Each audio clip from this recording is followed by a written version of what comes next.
So here we have the Nissan Qashqai on a 14 plate. I'm going to start off by showing you around the outside of the car, and then we'll hop in and run through some controls on the inside. From the outside though, you can see it's a 5-door car with alloy wheels and tinted windows.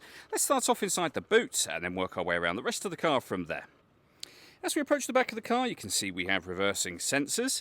Plenty of boot space as well. You can increase this space further with the 60-40 split folding rear seat should you wish to do that. And also these two tray sections can lift, remove and be used to divide the boot up into different levels as well. Okay, so we're just going to work our way back around to the front of the car and then we'll hop in and run through some controls on the inside of it from there. Just briefly before we climb in, I think it's well worth seeing the interior from this exterior point of view. There's plenty to run through on the dashboard, so let's hop in and we'll do that now. Okay, now that we're inside the car, we're going to start with the dials. On the left-hand side, we have the rev counter and coolant temperature gauge. On the right-hand side, the speedometer and fuel gauge.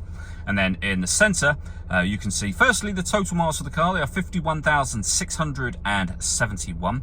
Above that, we have a digital readout for the speedometer. You can change that information using buttons on the steering wheel. And the buttons in question are just here. We've also got stereo controls over there.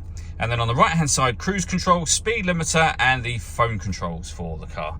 In the center is where you'd pair your phone up in order that you can use it.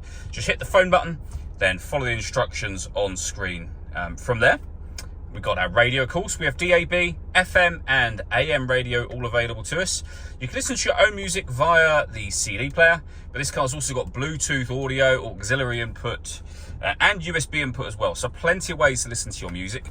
We've also got satellite navigation, really nice clear colour display, very easy system to use. And if I pop the car into reverse, you'll see a 360 parking camera. So we have a reversing camera on that right hand side and a bird's eye view image of exactly where the car is parked on the left hand side. And it goes a couple of steps beyond that as well. So you can press the camera button, you get a front facing camera and the bird's eye view, or a front facing camera and the front passenger side wheel.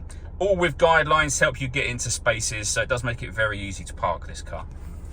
Below that, we have dual zone climate control. You can adjust the passenger temperature, driver temperature, you can increase and decrease the fan speed, you can determine what direction you'd like the air to be distributed in once it enters the car. This button turns your air conditioning off in this case, or back on again, or hit auto. The car will now take control of the direction of the air and the fan speed to maintain those temperatures for you. You can override that whenever you wish to and put it back on your own setting here. With a heated rear and heated front screen, 12-volt charging socket, an electronic handbrake, a 6-speed manual gearbox, and then driver and passenger heated seats with 2 different heat settings on each. The last thing I wanted to show you is the panoramic glass roof. So there's a button up here that will open up the sun blind, and as you can see, that lets in a huge amount of extra light to the cabin area. All that leaves me to say is thank you for taking the time to watch this video. If you'd like to come and see the car in person and have a test drive, please feel free to give us a call here at Surrey Specialist Cars. We'd love to hear from you soon.